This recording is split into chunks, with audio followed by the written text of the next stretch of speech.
UN Secretary of State Rex Tillerson has kicked off his Africa tour in Ethiopia at the headquarters of the African Union built by the Chinese.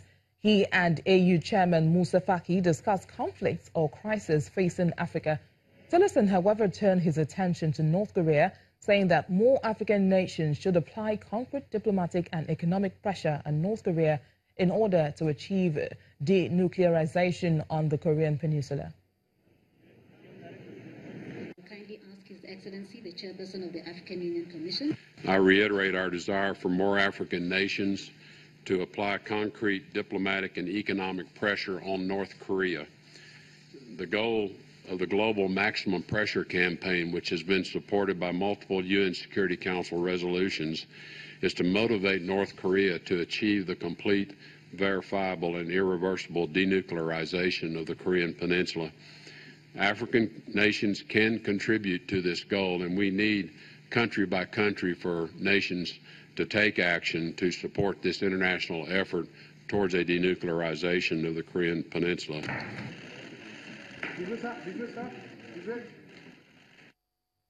Now let's turn to one of the countries Mr. Tillerson will be visiting on his Africa tour, and that's Kenya, where a couple of weeks ago a doctor performed a brain surgery on a patient, except he was the wrong patient.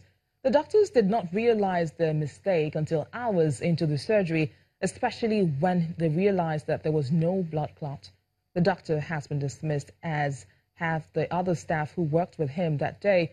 But now the patient, who has recovered somewhat, is speaking up about his ordeal. Samuel Kimani has a large scar visible across the top of his head as a reminder of what he went through. He said he had been unconscious when he was admitted to the Kenyatta National Hospital and did not know why he had been operated upon. The hospital has apologized following the mix-up. And Ugandan officials are using biometric data to verify more than 1 million refugees in the country. The country hosts more than 1 million people who fled war in neighboring South Sudan and some 400,000 more from Burundi and the DRC.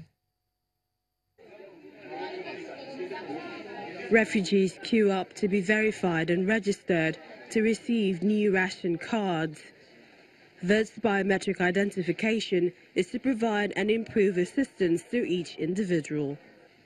The Ugandan government is using UN Refugee Agency UNHCR's biometric registration software, which has already been used to register some 4.4 million refugees in 48 countries worldwide. This is important to us to increase the accountability and transparency, not only to the government and the UNHCR and partners, but also the donors, who are very key in our operation. The verification is expected to better assess refugee data in the country, ensuring greater accuracy and efficiency to get refugees the support they need. The exercise will be carried out in all refugee settlements and among urban refugees living in the capital, Kampala. This exercise will help us build a good data set for Uganda and ensure that they are model for support to refugees, where they give them freedom of movement, the right to work, and provide this open settlement approach is also sustained.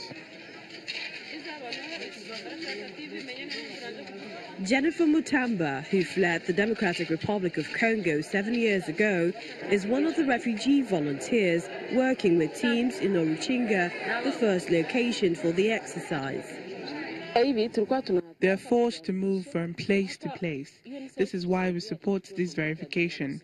UNHCR as a global system, so that if a refugee comes to Uganda, then they know this is their new home. They can settle down here. The verification exercise is scheduled to be completed in the next 6 months.